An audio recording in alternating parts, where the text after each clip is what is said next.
You've lived through decades of storms and sunrises. You've weathered heartbreak, celebrated milestones, and carried the quiet strength that only time can give. And maybe lately, in those quiet moments, you've found yourself wondering, am I truly happy? Or have I just been busy surviving? If that question has been sitting quietly in your heart, you're not alone. This video isn't here to judge. It's not another checklist of what you should be doing. Instead, it's a gentle reflection, a mirror held up to your spirit, showing you the signs that happiness might already be living inside you. Because the happiest women I've ever known, they don't chase happiness like it's a finish line. They simply move through life with a kind of quiet joy, the kind that grows from within, over time. So today, we're going to walk through 5 simple but powerful signs that tend to show up in the happiest women. Some of them might surprise you. Some might already live in you. And all of them are worth celebrating. Sign number 1. She doesn't chase peace. She carries it. Some women spend their lives chasing peace, like it's something waiting for them on a mountaintop or hidden in a perfect moment. But the happiest women? They don't chase it. They carry it. Softly, quietly, everywhere they go. This kind of peace isn't loud. It doesn't announce itself. It's not about having a spotless house, a perfect marriage, or the approval of everyone around you. No, it's deeper than that. It's the kind of peace that whispers, "I've made it through enough storms to trust the sky again." You see it in how she reacts when things go wrong. When the coffee spills, when the grandkids are loud, when her day takes a turn she didn't plan. She doesn't panic or raise her voice. Instead, she exhales. She adjusts.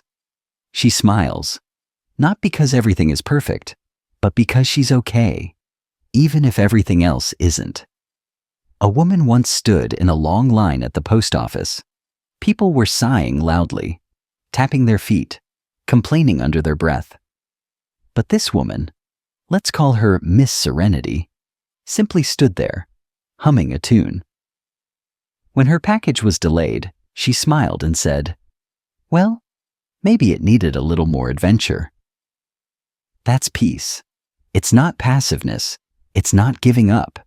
It's choosing calm when chaos tries to take over. And you know what's interesting? People notice. They start to feel calmer around her. Her peace is contagious. It doesn't demand attention. It invites others to breathe easier, to soften. It's not that she's never frustrated. She is. She's human. But she knows how to return to her center. She knows that raising her voice won't make the line go faster, and that some things in life, like traffic, aging, or change, are simply out of her control. So instead of resisting life, she flows with it. And here's the beautiful part. Peace doesn't mean you stop caring. It means you've learned how to care without letting it cost your soul. Maybe you know a woman like this. Or maybe, just maybe, you're becoming her. So I want to ask you something. Not to test you, just to help you reflect. Do people feel more grounded after being around you? And do you feel more grounded after just a moment of silence? If the answer is yes, even sometimes, then you're already carrying something beautiful inside you. Let's move on to the next sign. Sign number 2. She laughs freely, even when alone. There's something beautiful, and honestly, a little magical, about a woman who still laughs when no one's watching. You might hear her chuckle in the kitchen when she drops a spoon, and it clatters like a tiny cymbal concert, or see her smile at a squirrel doing something ridiculous in the backyard. And every now and then, she'll laugh at her own jokes, not because they're all that clever, but because joy lives in her, not just around her. This kind of woman? She doesn't wait for company to be entertained. She is the company. We call her Giggles Galore, not because she's loud or over the top, but because her joy bubbles up in everyday moments. It's unfiltered, unforced, and wonderfully contagious. One morning, she was making pancakes, her favorite breakfast. In the middle of flipping one, she sneezed, lost her balance a bit, and the pancake flew straight into the air and landed perfectly across her slipper. Most people would groan or curse. She burst out laughing, real, belly-shaking laughter. Her daughter called from the other room. "What happened?" She replied between giggles, "Apparently I'm feeding my feet now." That's joy. And here's the thing. Her life isn't perfect. She's had loss. She's had illness. She's had lonely holidays and quiet birthdays. But she made a choice, not to wait for joy to arrive, but to let it live with her. Every day, she finds it in sitcoms from the 1980s that still make her laugh. In the way her dog's ears perk when he hears the treat jar. In the dance her curtains do when the breeze comes through the window. This isn't forced positivity. It's not pretending everything's fine when it's not. It's a kind of joy that's deeper. One that says, "I've cried enough. I've earned this laugh." When you laugh freely, especially when you're alone, it shows something powerful. You enjoy your own company. You're not afraid of silence. You're not dependent on others to fill the air with noise or approval.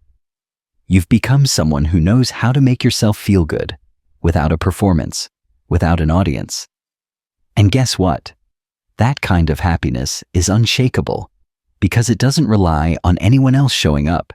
It lives inside you, waiting to rise with the smallest of sparks. So, here's a little something for you to reflect on. When was the last time you laughed, and no one else was there to hear it? If that's been a while, don't worry. Joy is patient. It's waiting for you. Maybe in your next morning coffee. Maybe in a silly memory that pops into your head. Maybe in a pancake that goes rogue. Let it in.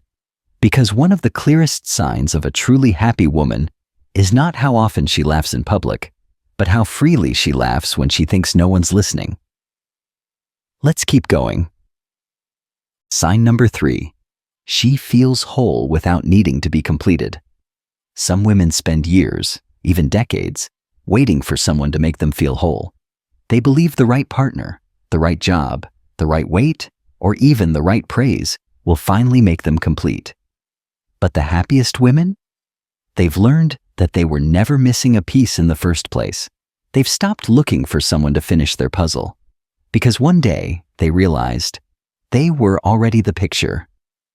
We call this kind of woman the solo queen, not because she's alone, but because she stands on her own, with grace, with dignity, with confidence that comes from within. Let me share a story.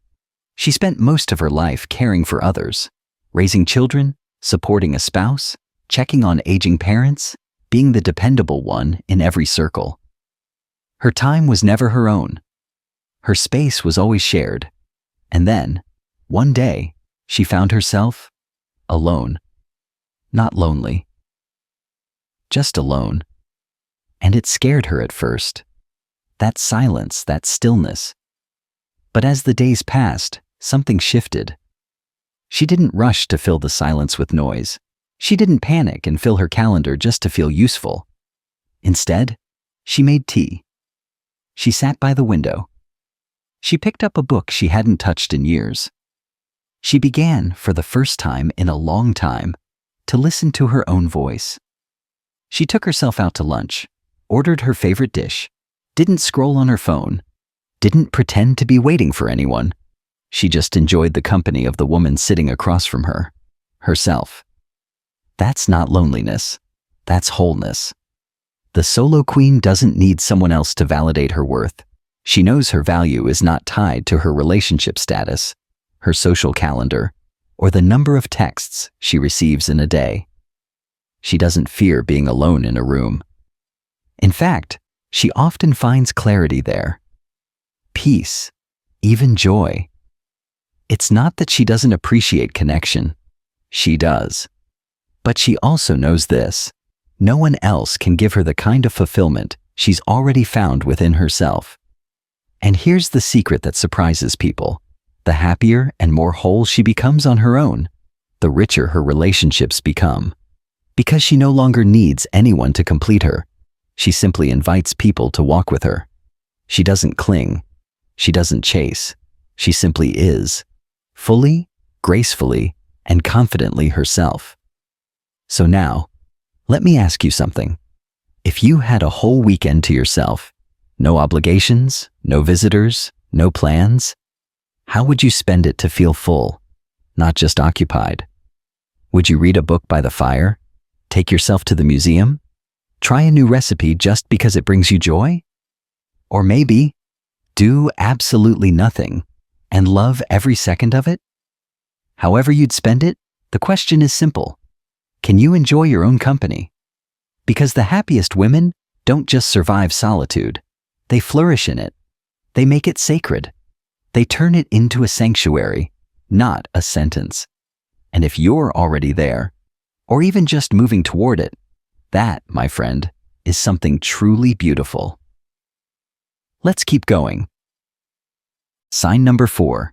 She gives without keeping score. Some people give so that they can get something back, attention, praise, gratitude. But the happiest women?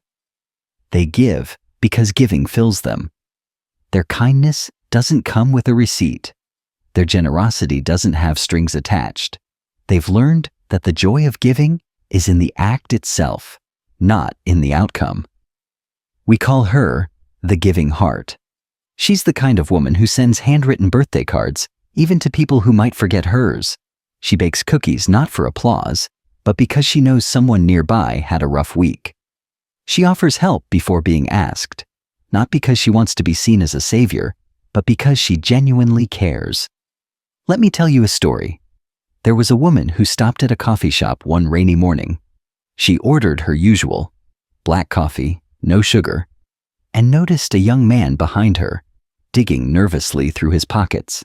His card kept getting declined. People behind him started shifting impatiently. The giving heart looked at the barista and said quietly, "Add his to mine." The man looked stunned. "You don't have to," he said. She smiled gently. "Someone once did it for me when I needed it. Now it's my turn." She didn't post about it. She didn't tell the story to anyone else that day, because the moment wasn't about her. It was about kindness being passed forward, quietly, like a hand reaching across time. That's the beauty of the giving heart. Her kindness is steady, not loud. It's woven into her daily life, in the way she checks on her neighbors, in how she calls her friend who just lost a spouse, in how she picks up a piece of trash at the park, because someone has to care enough. She doesn't expect thank you notes. She doesn't expect others to notice. She simply gives, because it's who she is. And here's the truth. This kind of giving isn't about wealth or time or grand gestures. It's about presence. A kind word, a listening ear, a smile that says, "I see you and you matter." Sometimes the giving heart gives her time, sometimes her wisdom, sometimes her laughter, sometimes just her quiet presence beside someone who doesn't know how to ask for help. And she never keeps score. Why? Because giving isn't a transaction. It's a gift of the spirit. And her spirit? It's full. So now I want to ask you, what's one small gift you could give someone today, expecting absolutely nothing in return? Could it be a message to someone you haven't spoken to in a while? A compliment to a stranger? A prayer for someone you know is struggling? The happiest women don't wait for special occasions to give. They make giving a daily rhythm, a habit of the heart, a way of saying, "I have enough, and I want to share it." And every time they give without asking, without tracking, without expectation, they make the world just a little bit softer. Let's continue. Sign number 5. She trusts the timing of her life. In a world that tells women they're always running out of time, to marry, to succeed, to look young, to stay relevant, the happiest women learn to step off that hamster wheel. They trust that their lives unfold exactly as they're meant to. They've stopped rushing. They've stopped comparing. They've stopped asking, what if I'm too late? And instead whisper, maybe now is just right. We call her the late bloomer, not because she's behind, but because she blooms in her own season. Let me share a story. This woman spent most of her life raising children and working behind the scenes. She had dreams once, writing, painting, traveling. But life got busy, and her dreams took a back seat. Then one day, at 67 years old, she picked up a paintbrush again. Tentative at first, just swirls of color on old newspaper. But something opened. A memory, a spark, a sense of, yes, this was always mine. By 70, she had her own little corner at the local farmer's market, selling watercolor cards. By 72, she was teaching a weekly art class at the community center. Someone once asked, why now? She smiled and said, because I'm finally quiet enough inside to hear what I want. That's the power of timing. Late bloomers are not afraid to start something new at 60, 70, or even 80. They know that society's deadlines are mostly made up, that some things can only be discovered with time, experience, and the wisdom that comes from living a full life. They don't panic when they're not where others are. They've learned to trust. Trust the slow seasons. Trust the setbacks. Trust the gentle unfolding of their path. It's not that they never feel doubt. Of course they do. But they don't let it lead. They've learned to listen for something deeper. That small, quiet voice inside that says, not yet, or now is the moment. And here's the most beautiful part. They don't try to catch up. They don't try to prove themselves. They just show up as they are with what they have and begin. Their stories remind us all that life isn't a race, it's a rhythm. And your rhythm? It's unique to you. So let me ask you this. What's something you've been putting off? Not because it's too late, but because it just hasn't felt like the right time. Maybe it's writing a memoir, starting a small business, taking a class, traveling somewhere new, or maybe it's finally forgiving someone or yourself. Whatever it is, let this be a quiet nudge, a reminder that the door isn't closed, that you don't need permission to bloom, just patience and the courage to begin. The happiest women trust that every season has purpose, and that blooming late is still blooming. Let's take a moment to reflect together. So, you've just taken a quiet walk through 5 signs of truly happy women. Maybe one of them felt like home. Maybe another felt like a whisper of who you want to become. Or maybe you saw pieces of yourself in each one. Take a moment. Breathe. Let it all sink in. Let's look back together. Did you see yourself in Miss Serenity, the woman who carries peace into every room, like a gentle breeze? Or maybe it was giggles galore, the one who finds laughter in burnt toast, crooked photos, and the sound of her own snort? Perhaps the solo queen stood out, the woman who's learned to enjoy her own company and who knows that she is not missing anything. She is the thing. Maybe the giving heart reminded you of your quiet generosity, the way you pour love into the world without ever asking for a receipt. Or maybe, just maybe, you felt the courage of the late bloomer, the woman who trusts that her moment is not behind her, but still ahead. Now, here's my question for you. Which one spoke the loudest to you? Which one felt like a mirror or a map? I'd love to know. Share your thoughts in the comments, if you feel comfortable, or write it down for yourself. Keep it in your journal. Whisper it into a prayer. You're not alone in your journey. Every time you recognize yourself in one of these signs, you're not just surviving, you're living with intention, with depth, with grace. And if you didn't see yourself in any of them yet, that's okay too. You're not behind, you're just beginning. Let's talk about how you can keep that light glowing, gently, every day.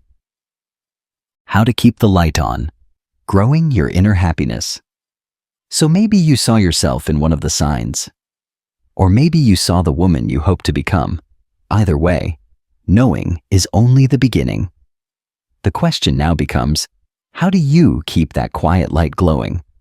How do you carry your joy gently, day after day, even through life's harder chapters?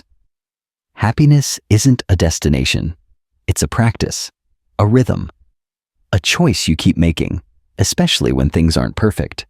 Think of happiness like a garden inside you. You don't need fancy tools or a perfect plot of land. You just need patience, consistency, and a little sunlight every day. Here are 5 gentle ways you can grow what's good inside you, no matter your age, your past, or your current season. 1. Practice quiet moments. Start your day with silence, even just 3 minutes. Before the phone, before the noise, before the world starts asking things from you. Take that moment for yourself. Sit by the window. Watch the light change.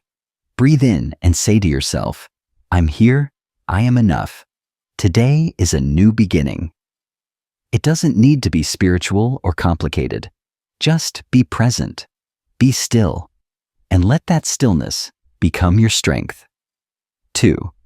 Write down what's good. Each night before bed, write down 3 small things that made you smile. It could be your favorite tea, a funny moment from a grandchild, a memory that suddenly came back and warmed your heart. You're not writing a novel, just a list, a whisper of gratitude. Why does this matter? Because your brain is wired to remember the hard things. You have to teach it to also hold on to the soft ones. The more you practice noticing the good, the more good you begin to see. 3. Talk to yourself like someone you love. You've spent years encouraging others, children, partners, friends, even strangers. Now it's time to speak that same kindness over yourself. If you make a mistake, don't scold. If you feel tired, don't call yourself lazy. If your body changes, don't criticize. Thank it for carrying you all these years. Every time you choose a gentle word over a harsh one, you water your own roots. 4. Keep your mind curious, not just busy. You're never too old to learn something new, and you're never too wise to be surprised. Read books that stretch your mind. Listen to stories that make you laugh or think or cry. Try a new recipe, a new walking path, a new way to pray. It doesn't have to be productive. It just has to be alive. Curiosity is a quiet form of hope, and hope is fuel for the soul. 5. Let go often and on purpose. Let go of guilt, of timelines, of the voice that says you should have done more by now. Let go of comparing your life to someone else's highlight reel. Let go of trying to control what you never had control over to begin with. Letting go isn't giving up. It's making space for peace, for growth, for the joy that can only come when your hands are open. You can't receive what life still wants to give you if you're clenching your fists around what's already gone. And here's the final reminder. You don't need to fix your whole life to feel happy. You just need to water one good thing today. One good habit, one kind thought, one soft breath of grace. That's how you keep the light on. Now let me ask you gently, what's one small thing you're willing to nurture in yourself this week? Is it silence, gratitude, forgiveness, laughter? Whatever it is, let it be yours. Let it grow slowly, and know that it's enough. Because happiness, real happiness, is never loud. It's steady, and it begins within. You don't need the perfect life to feel deeply at peace. You don't have to smile all the time to be truly joyful. You don't have to do everything right to be enough. The happiest women I've ever known didn't get there by accident. They got there by becoming, little by little, day by day. They carried peace, not because life was easy, but because they stopped fighting every wave. They laughed, not because nothing hurt, but because they refused to let the pain have the final word. They stood strong alone, not because they never needed anyone, but because they finally knew how to be their own companion. They gave, not from overflow, but from a place of trust that giving would never leave them empty. And they trusted the timing, not because it always made sense, but because they learned to dance to their own rhythm. Maybe you are already her. Maybe you're still becoming her. Either way, you are exactly where you need to be. So take a deep breath. Let that quiet wisdom settle in your bones. And remember, the happiest women aren't those who had the easiest lives, but those who learned to bloom again and again, right where they were planted. Thank you for sharing this time with me. Take care of your joy. You've earned it.